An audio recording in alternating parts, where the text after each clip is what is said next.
Segunda carta de Paulo aos Tessalonicenses, versículo do 6 ao 12. Segunda carta de Paulo aos Tessalonicenses, versículos do 6 ao 12. Então nós estamos falando, desde os últimos domingos, sobre oração. Nós aprendemos bastante coisa sobre oração lá no ensino de Jesus no Sermão do Monte. Aprendemos como não orar, aprendemos que a oração não deve ser centrada na gente e nas nossas necessidades, mas em Deus e nas necessidades de Deus.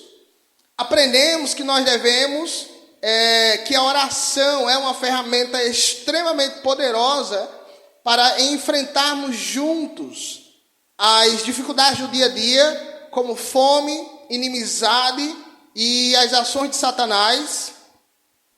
E hoje nós vamos falar sobre a oração pelos discípulos, sobre orar pela salvação das pessoas.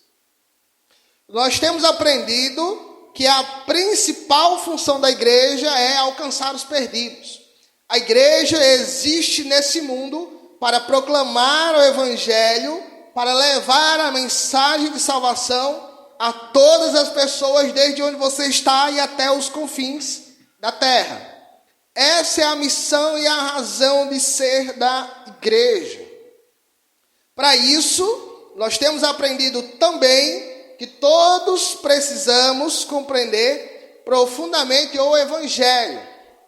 Para cumprir a nossa missão, primeiro, antes de tudo, nós precisamos compreender o evangelho. Precisamos compreender qual é a mensagem de salvação. Qual é a boa nova que nós levamos às pessoas. E é que, estando o homem caído em seu pecado, Deus, através de Jesus Cristo, deu vida a todos os homens. E a todos aqueles que tiverem fé, não perecerão. Essa é a mensagem do evangelho, e que exige dos homens uma resposta.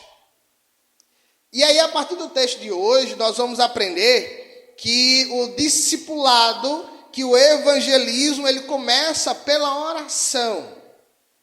O discipulado, alcançar as pessoas, discipular aquela pessoa, que você vai se encontrar com ela, que você vai apresentar o evangelho para ela, você vai ler a Bíblia com ela, começa antes de tudo pela oração. Envolvendo essa ideia do que é a missão da igreja e do que é o evangelho. Então acompanhe aí a leitura, 2 Tessalonicenses, capítulo 1, versículo 6 ao 12. E diz assim: é justo da parte de Deus retribuir com tribulação aos que lhes causam tribulação, e dar alívio a vocês que estão sendo atribulados, e a nós também. Isso acontecerá quando o Senhor Jesus for revelado lá nos céus com seus anjos poderosos, em meio a chamas flamejantes. Ele punirá os que não conhecem a Deus, os que não obedecem ao evangelho do nosso Senhor Jesus. Eles sofrerão a pena da destruição eterna, a separação da presença do Senhor e da majestade do seu poder.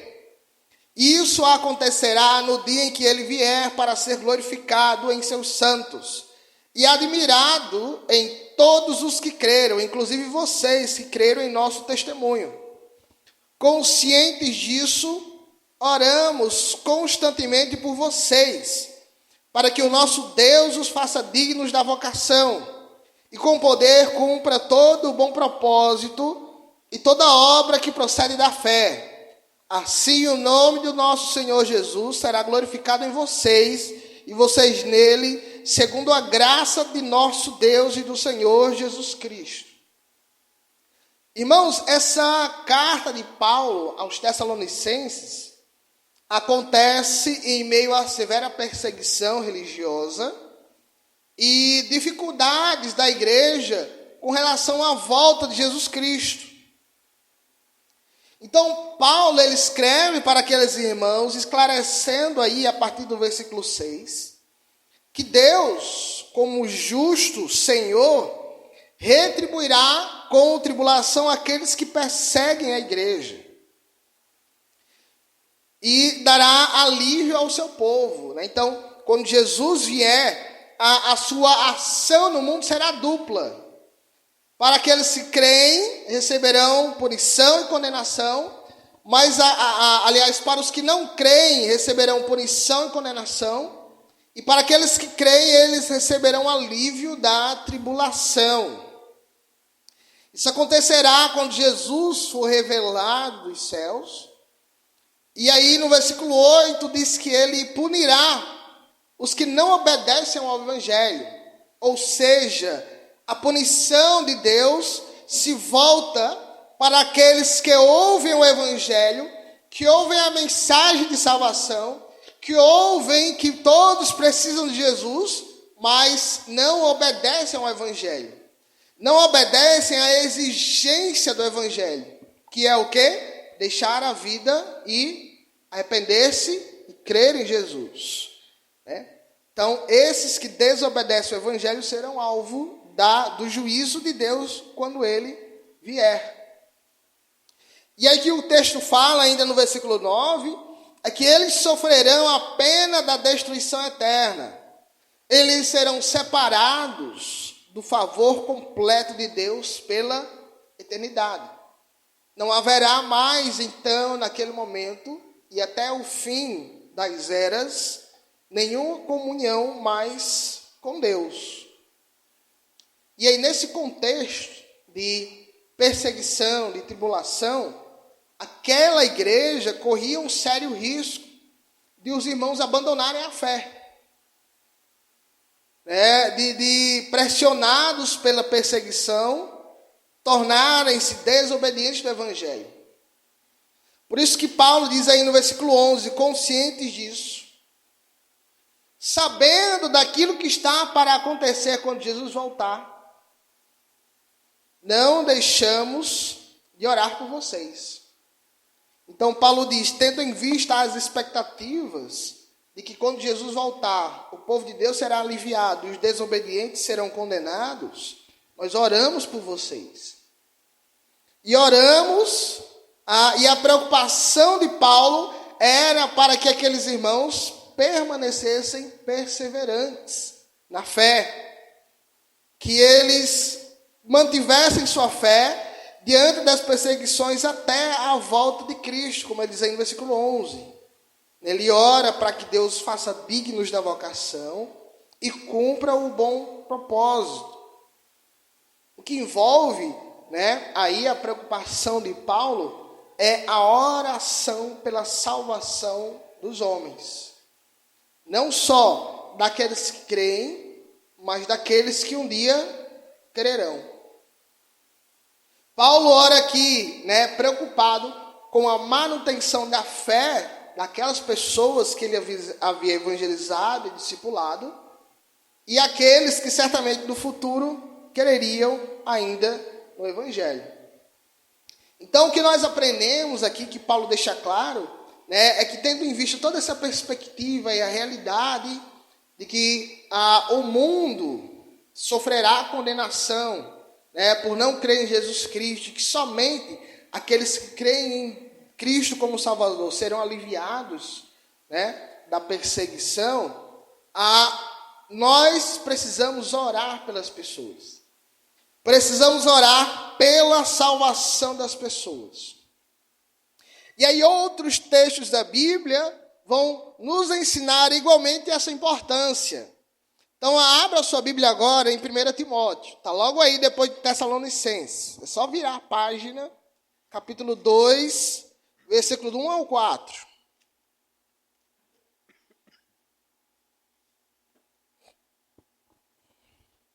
E Paulo diz assim, antes de tudo, recomendo que se façam súplicas, orações, intercessões e ações de graças por todos os homens, pelos reis e por todos os que exercem autoridade, para que tenhamos uma vida tranquila e pacífica, com toda a piedade e dignidade. Isso é bom e agradável perante Deus, nosso Salvador, que deseja que todos os homens sejam salvos e cheguem ao conhecimento da verdade. Paulo instruindo aí Timóteo, também naquela igreja onde ele era pastor, diz, é preciso que vocês orem por todos os homens, né? E aí façam súplicas, orações, intercessões, ações de graças, por homens de todas as classes sociais. E ele vai dizer aí, no versículo 2, inclusive reis, né? Inclusive pessoas que exercem a autoridade. Então, essas pessoas também devem ser alvo da oração, né? O que a gente poderia chamar de oração evangelística. Orar pela salvação dessas pessoas. E aí Paulo vai dizer que orar pelas pessoas traz uma vida tranquila e pacífica, que devemos orar com piedade e dignidade. Ele vai dizer no versículo 3 que isso é moralmente bom. É uma responsabilidade moral do crente orar pela salvação dos homens que ainda não conhecem a Deus. Ele vai dizer também no versículo 3 e 4 que isso expressa a própria vontade de Deus, que deseja que todos os homens sejam salvos e que cheguem ao conhecimento da verdade. Orar pela salvação daqueles que não conhecem o Evangelho, fazer a própria vontade de Deus. Refletir na oração o próprio caráter amoroso e piedoso de Deus, que deseja que seus filhos sejam salvos. Agora veja aí Números capítulo 14. Versículo 18 e 19. A gente vê um outro exemplo também de uma outra oração pela salvação dos perdidos, daqueles que desobedecem ao Evangelho. Números 14, versículo 18 e 19. A gente tem aí nesse capítulo a revolta do povo contra Deus. Então, um pouquinho antes, a gente vê na história que Moisés separa 12 homens, né, das tribos, e diz, vão lá na terra de Canaã, dê um passa-vista por lá para ver o que é que tem, né, e como a gente vai entrar naquela terra. Quando esse pessoal volta, eles tocam terror. Vocês são doidos, a gente vai morrer lá. Os homens são um gigantão. Os soldados são tudo poderosos. Se a gente entrar lá na terra, a gente vai se acabar. Com exceção de Josué e Caleb. E aí isso gera uma revolta no povo. E aí o povo se revolta contra Deus. Como é que pode? Você tirou a gente do Egito para a gente morrer aqui no meio do deserto. De graça, lutar aí com esses homens gigantes. A gente não tem a mínima condição. E aí o povo demonstra sua revolta, né, contra o próprio poder de Deus ali, guiando eles pelo deserto. Isso desperta a ira de Deus e Deus resolve mais uma vez, né, dentre tantas outras que aconteceu ali, derramar o seu juízo sobre o povo. E aí a gente vê Moisés como um líder muito amoroso, um líder que daria a sua vida pelo povo. Ele ora, né, a Deus justamente pedindo pela salvação daquelas pessoas. Então veja aí, capítulo 14 de Números 18 e 19. O Senhor é muito paciente e grande em fidelidade, e perdoa a iniquidade e a rebelião, se bem que não deixa o pecado sem punição, e castiga os filhos pela iniquidade dos pais até a 3ª e 4ª geração. Segundo a sua grande vontade e fidelidade, perdoa a iniquidade deste povo, como a este povo tens perdoado desde que saíram do Egito até agora.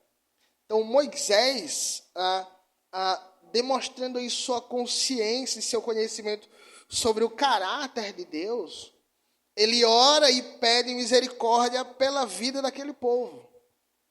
Então ele inicia sua oração sabendo quem Deus é. Então Moisés ora porque ele sabe, em primeiro lugar, que Deus ele é paciente, fiel, amável, amoroso e misericordioso. Mas ele sabe também que Deus, ele não deixa o pecado sem punição. Mas como ele havia prometido levar o povo até a terra de Canaã, ele vai dizer no versículo 19, segundo a sua grande fidelidade. Ou seja, de acordo com aquilo que o Senhor nos prometeu, o pedido de Moisés é: perdoa esse povo. Né? Assim como já tem se perdoado outras vezes. Né? Então, tantas vezes o povo se rebelou contra Deus e tantas vezes Deus demonstrou sua fidelidade, né, e amor e misericórdia, perdoando e poupando a vida daquele povo. E baseado nisso, Moisés ora, né, pedindo a Deus. Então a gente vê, né, muito semelhantes à instrução de Paulo a Timóteo e a oração de Moisés aqui no livro de Números, né, tendo como base o caráter de Deus, o amor de Deus, o próprio desejo de Deus pela salvação do seu povo. E nos dois textos, essa misericórdia servindo de base para a oração em favor da salvação das pessoas. Então, é uma responsabilidade, irmãos, né? E a gente tem muitas outras orações na Bíblia, né? A gente vê Davi orando pelo povo de Israel. O texto de Crônicas, muito conhecido: se o meu povo, que se chama pelo meu nome, né, orar e buscar, então Deus ouvirá e perdoará. Né? Tem outro texto de Crônicas em que Davi ora e pede misericórdia pelo povo. Né? A gente tem os Salmos, em que a gente vê também se fazendo súplicas pela nação. E, naturalmente, o livro de Atos também tem isso, né? O próprio Jesus na cruz, né? Ele orou e disse: Pai, perdoa esse povo que é tudo ignorante. Ele não entende o que está acontecendo aqui. Né? Estevão, a gente vai falar sobre isso quarta-feira, também ora. Né? E ali, sendo apedrejado, ele ora: Pai, né? Perdoa esse povo. Ele faz a mesma oração de Jesus. Esse povo é ignorante, eles não sabem, né, a seriedade daquilo que eles estão fazendo aqui. E ele ora e sendo apedrejado e morre. Curiosamente, quem estava ali no meio era Paulo. E com certeza Deus ouve a oração de Estevão e salva Paulo. Né? Porque logo no capítulo seguinte a gente vê Paulo, né, no caminho, quando ele tem um encontro com Jesus e ele é convertido, né, ao encontrar-se com Jesus.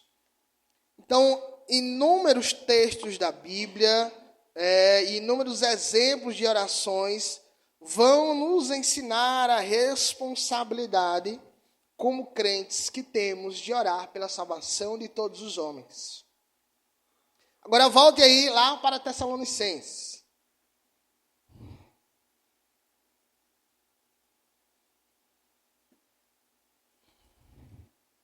Tem que estar com a Bíblia preparada aí, viu, irmão? Senão você fica para trás.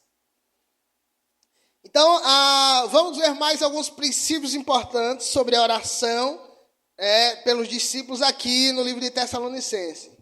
Então, primeiro, né, já entendemos que como obrigação nós devemos orar pela salvação das pessoas.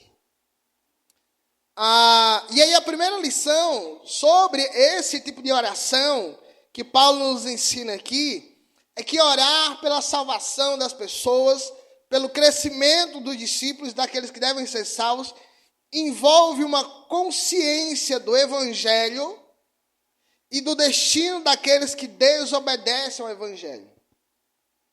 Então, primeiro de tudo, para orar, nós precisamos ter uma consciência do Evangelho. Como assim? Paulo ele fala no versículo 8, que Deus punirá aqueles que não conhecem a Deus, que desobedecem ao Evangelho.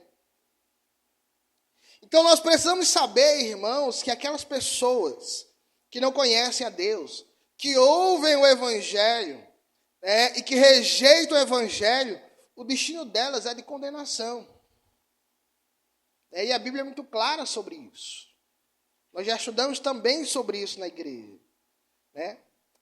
O destino daqueles que desobedecem ao Evangelho, e aí ressaltando aqui, que aqueles que desobedecem o Evangelho é uma referência àquelas pessoas que ouviram a mensagem, que já ouviram sobre Jesus Cristo, que já ouviram da necessidade de arrependimento e fé e ainda assim permanecem impenitentes na sua vida.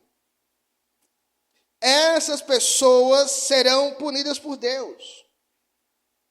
E é isso precisa estar na nossa mente, né, quando Paulo diz conscientes disso. Precisamos saber que o destino do mundo não é um destino bom. Precisamos saber que a realidade das coisas, quando Jesus voltar, para aqueles que não estiverem com Cristo, será uma realidade aterradora. Como ele diz no versículo 9, esses sofrerão a pena da destruição eterna. Paulo está falando aqui sobre o inferno. O local de destruição eterna é o inferno. Aqueles que desobedecem ao Evangelho, que ouvem sobre Cristo, que ouvem sobre a necessidade de arrependimento e fé, e permanecem impenitentes da sua vida, Paulo diz que eles serão lançados no inferno. E o que é o inferno, de acordo com o que Paulo fala aqui no versículo 9, é a separação da presença do Senhor. O inferno é o completo oposto da vida com Deus. Hoje, muita gente acha que o inferno é aqui, mas acredite, viu, irmão, isso aqui não é nem um cheiro do que vai ser o inferno. Hoje, por pior que o nosso mundo seja, por pior que sejam as condições em que nós vivemos, por mais tribulação e dificuldade que haja, Deus controla este mundo.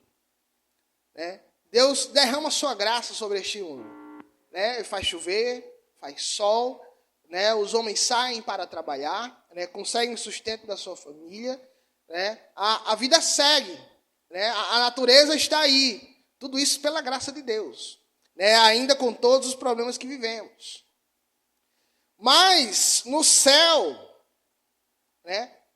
essa experiência de comunhão que nós temos com Deus hoje, que é só 0,001% daquilo que a gente vai viver no céu, então lá vai ser pleno, vai ser perfeito. Nós teremos perfeita comunhão com Deus. Não haverá mais pecado, não haverá mais mal, não haverá mais iniquidade, nem morte, nem dor, nem sofrimento, nem choro. Porque então estaremos perfeitamente em comunhão com Deus. E o que é o inferno, então? É o completo oposto disso. Então, se nós sairmos deste mundo para no céu, termos completa comunhão com Deus, aqueles que não creem em Cristo saem deste mundo, e perdem o pouquinho de comunhão com Deus que ainda há neste mundo. O sol, a chuva, o controle de Deus sobre este mundo. Irmãos, esse mundo ainda não explodiu. As coisas ainda não pioraram, porque Deus tem sua mão sobre este mundo. Porque Deus controla ainda todas as coisas que acontecem aqui. Mas lá no inferno, como diz o versículo 9, eles serão eternamente separados da presença de Deus, da sua majestade e do seu poder. Então você imagina o desespero que deve ser viver num lugar onde a maldade é completamente desenfreada. Onde não há ser no mundo que interfira, impedindo o avanço da maldade. Você imagina um lugar no mundo onde as pessoas podem ser, e serão tão más quanto elas conseguirem ser. Isso é o inferno. Você imagina um mundo, onde não há nenhuma possibilidade de orar a Deus, de pedir misericórdia a Deus. Isso é o inferno. A gente lembra da parábola lá que Jesus contou em Lucas, do rico e do Lázaro. O que estava lá no Lázaro, eu quero só uma gotinha de água aqui para refrescar a minha língua. Nem isso ele teve. Isso é o inferno. E aí, quando nós falamos em orar pela salvação dos homens, é sobre isso que nós estamos falando. Sobre ter consciência de que se não orarmos de que se não, né, pedirmos para que Deus toque o coração dessas pessoas, esse será o destino dessas pessoas. Muitas vezes, irmãos, nós não oramos pela salvação das pessoas porque não compreendemos a perigosa situação que se encontra este mundo. Porque não compreendemos a seriedade que é a condenação daqueles que desobedecem a Jesus Cristo. Isso deve despertar em nós amor por essas pessoas. Amor por todos aqueles que ouvem o Evangelho. E é esse Evangelho que nós devemos apresentar. Né? Um dos problemas, né, com as pregações que se vê hoje na internet, e Evangelho e tudo mais, é que as pessoas... É docinho demais o Evangelho. É fácil demais. Mas a realidade, irmãos, é que o Evangelho é a mensagem impactante de que se você não crê em Jesus Cristo, você vai para o inferno. Não há, né, confetes na mensagem do Evangelho. O Evangelho é uma placa de aviso, dizendo perigo. O Evangelho é a placa, aquela caveira com 2 ossos cruzados, dizendo, se você passar daqui, você vai morrer. Isso é o Evangelho, irmãos. O Evangelho é a placa dizendo a única chance de evitar a morte é em Jesus Cristo. Isso é a mensagem do Evangelho. E por isso nós devemos orar pelas pessoas que não conhecem o Evangelho. Por aqueles que precisam conhecer o Evangelho e ser salvos pela graça de Deus. Porque caso não obedeçam o Evangelho, esse é o destino deles. Precisamos demonstrar a mesma misericórdia de Moisés. Moisés sabia que se Deus não perdoasse aquele povo, que se aquele povo não tivesse chance de se arrepender, Moisés sabia qual era o destino deles. Por isso ele ora, né? Tem uma outra oração que ele faz, diz, Deus, se o Senhor não perdoar esse povo, tira o meu nome do livro da vida.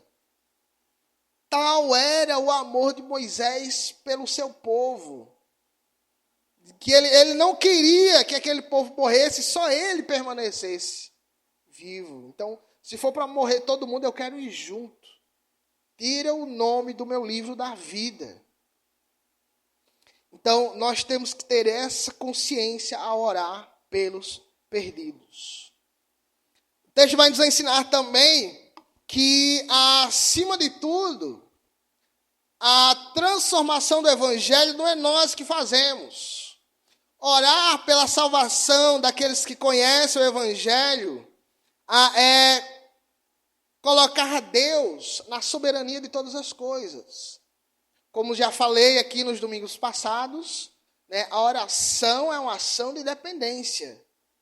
Quando você ora e você pede a Deus pelo seu alimento, você está dizendo, Deus, sem a sua ajuda eu não consigo obter o meu sustento. Sem a sua ajuda eu não sou capaz de mudar a minha realidade. Quando nós oramos pelo Evangelho na vida das pessoas, nós estamos dizendo a mesma coisa. Deus, eu não tenho poder para salvar ninguém. Quando você ora pela salvação de alguém, você está dizendo, Deus, eu não sou capaz de mudar a realidade daquela pessoa. Então nós colocamos tudo isso debaixo da graça de Deus. E aí o mais maravilhoso de tudo isso, irmãos, é que o próprio Deus se importa com isso. Como nós lemos lá em Timóteo, é da vontade de Deus que todos os homens se salvem e conheçam a verdade. Que Paulo fala aqui também, né? Ora para que Deus faça aquela igreja digna da vocação, que ele cumpra o propósito. Ezequiel e Jeremias vai dizer que Deus ele não tem prazer na morte do perverso. Que o desejo de Deus é que os homens se convertam. Então Deus, irmãos, não condena ninguém ao inferno porque ele tem prazer nisso. Deus, ele não condena ninguém à morte eterna porque ele veja nisso, né, algo prazeroso. Ele faz isso porque ele é justo. Ele faz isso porque depois de séculos e séculos de piedade com o mundo, os homens permanecem impenitentes e rodeados de pecado. Então é o próprio homem que cava o seu caminho. Isso entristece a Deus. Então Deus, mais que todo mundo, é o maior interessado em que nós oremos pela salvação das pessoas. E Deus é que tem o poder de operar o milagre da conversão. E aí nós precisamos orar justamente por causa disso. Porque muitas vezes nós pensamos que o que converte as pessoas é a nossa lábia, né? É o nosso poder de argumentação e convencimento. Mas se fosse depender disso, ninguém era salvo. O que salva as pessoas, irmãos, é a ação do Espírito Santo. É o diálogo de Jesus com Nicodemos, lá em João 3. É necessário que você nasça de novo. E aí Nicodemos diz, como assim, Senhor? Aí Jesus diz, você não entende isso porque não é você que faz isso, isso é uma ação do Espírito Santo. O Espírito Santo é que age, a gente não entende como, nem porquê, nem de que formas. Mas é o Espírito Santo de Deus que age, transformando o coração das pessoas. Foi o que Jesus fez com Paulo. Então, Paulo, perseguidor, assassino, esteve lá, né, no apedrejamento de Estevão. Inclusive, Atos vai dizer que Paulo foi o cara que segurou as capas do pessoal para eles apedrejarem Estevão. Então, o pessoal lá tirando a capa, e Paulo, não, me dê que eu seguro, pode apedrejar aí que eu seguro sua roupa para você. O texto vai dizer que Paulo era como um touro que bufava buscando os cristãos para assassiná-los. Que ele fazia tramóias para pegar os cristãos numa armadilha. E aí no caminho para Damasco, ele vê uma luz. E é muito interessante a fala de Jesus, Paulo, porque você me persegue. Não faz sentido, Paulo, você resistir a mim. É como dar murro em ponta de faca. E a partir daquele momento, a vida de Paulo é completamente transformada. Porque ele viu a Jesus. Não foi pelo poder de argumentação de ninguém, não foi pela lábia de ninguém, foi porque ele viu a Jesus. E viu que ninguém pode resistir à mensagem do Evangelho. E ele tornou-se Paulo, o apóstolo aos gentios. Irmãos, Deus tem poder para transformar a vida de todas as pessoas. A habilidade de Deus, de convencimento, de argumentação, de mudar o caráter das pessoas, a gente não conhece, irmãos, é sem tamanho. As pessoas mais difíceis, as pessoas mais trabalhosas, as pessoas mais complicadas, para Deus, vira obra de arte. É como você vê um artista, né? Você vê lá um quadro em branco, o artista vai lá com pincel e muita habilidade, seleciona as tintas, né? Do nada ele faz uma obra muito bela. Deus faz isso com as pessoas, né? A pessoa mais difícil, mais com o coração mais duro nesse mundo, nas mãos de Deus vira obra de arte. Por isso que a gente deve orar para Ele, porque é Deus, irmãos, que faz o trabalho. E Ele é o maior interessado em que nós oremos por essas pessoas. Ele é o maior interessado na conversão e na transformação das pessoas. Nós somos apenas meros instrumentos. Por isso nós devemos recorrer a Ele, para que Ele nos use como instrumentos de transformação. Então não esqueça, devemos orar porque Deus é quem trabalha por a vida daquelas pessoas a quem nós oramos. Em terceiro lugar, o que nós devemos orar?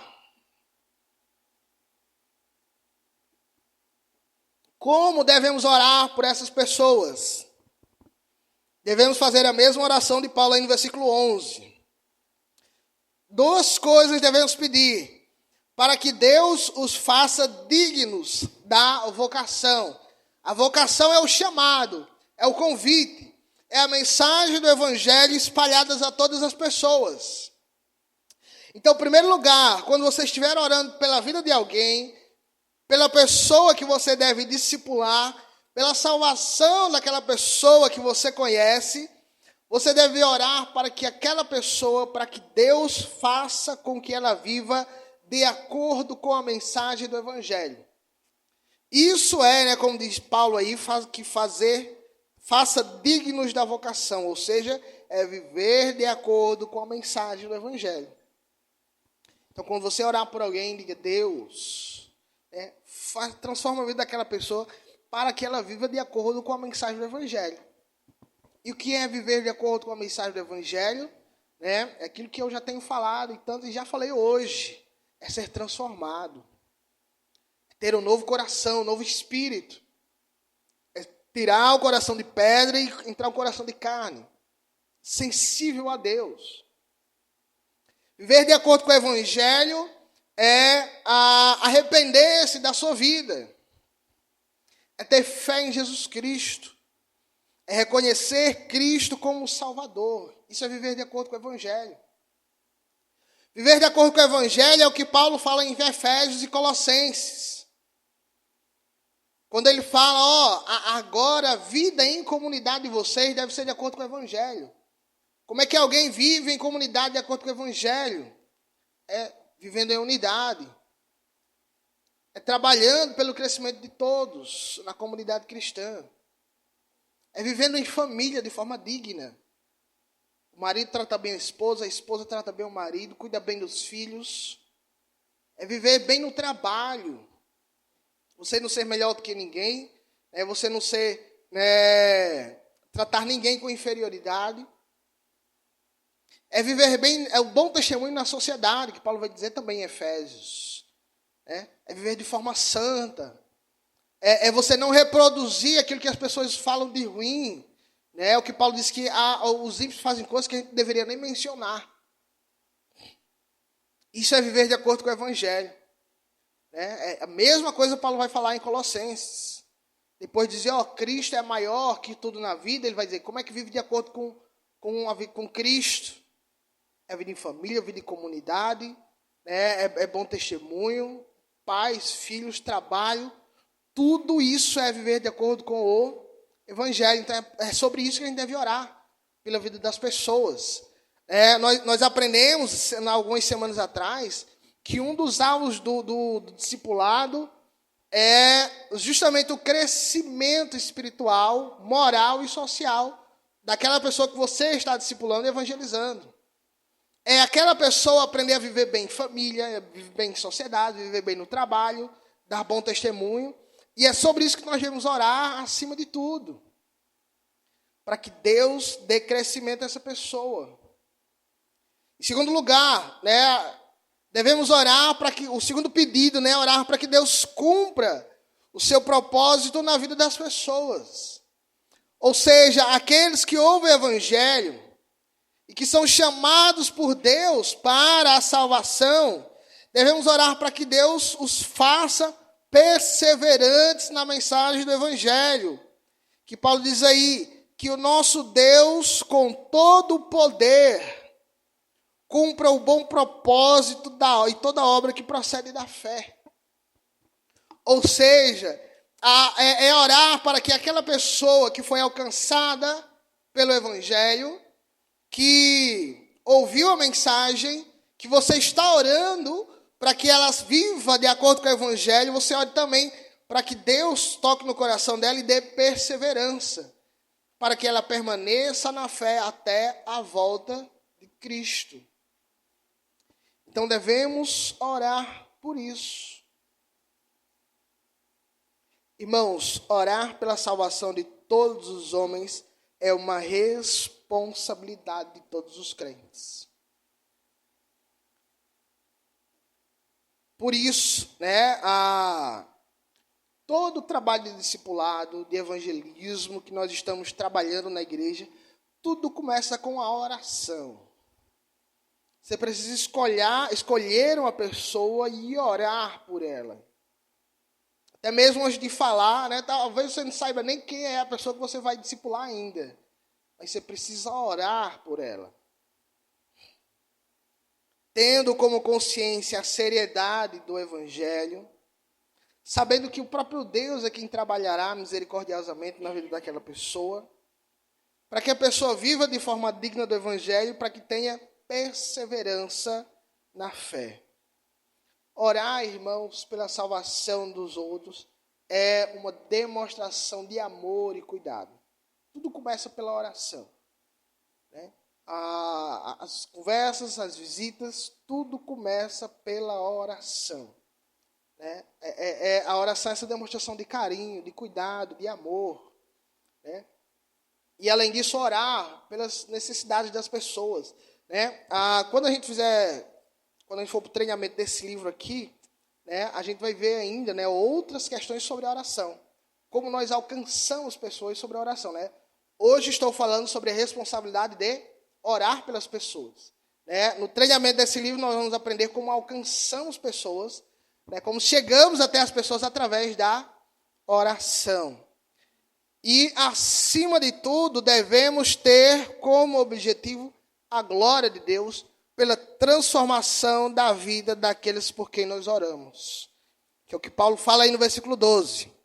Assim o nome do Senhor Jesus será glorificado em vocês e vocês neles.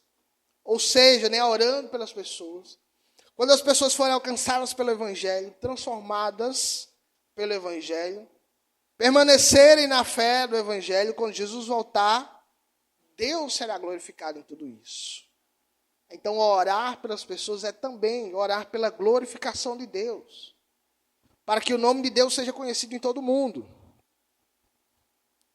Então, ore. Né? O primeiro passo para o discipulado, a sua responsabilidade é ore. Escolha alguém que você quer alcançar e ore pela vida dessa pessoa. Diga, Deus, transforma a vida dessa pessoa. Amém? Então, baixe sua cabeça, vamos orar. Você, crente que está aqui hoje, que está discipulando, né, ou está já pensando em alguém a quem você vai discipular, ore pela vida dessa pessoa agora. Ore para que Deus transforme a vida dela, para que ela viva de acordo com o Evangelho e permaneça firme na fé.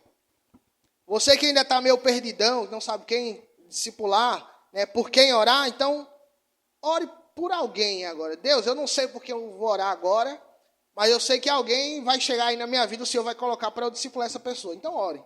Né? Você não precisa ter necessariamente um nome na mente agora. Então ore por isso, né? Para que Deus traga à sua mente um nome. Para quem você orar e a quem você precisa discipular. Você que está aqui conosco hoje, que ainda não conheceu o Evangelho, que ainda não está na fase de orar por discipular alguém, né, mas está chegando, está conhecendo o Evangelho, está sendo, né, tocado agora pela mensagem do Evangelho, eu digo a você, não desobedeça ao Evangelho. Você que está aqui hoje, está ouvindo essa mensagem, que entendeu que na volta de Cristo ele vai julgar aqueles que desobedecem ao Evangelho, que entendeu que você precisa se arrepender e crer, não desobedeça ao Evangelho. Esse é o momento de você orar a Deus pela sua vida agora.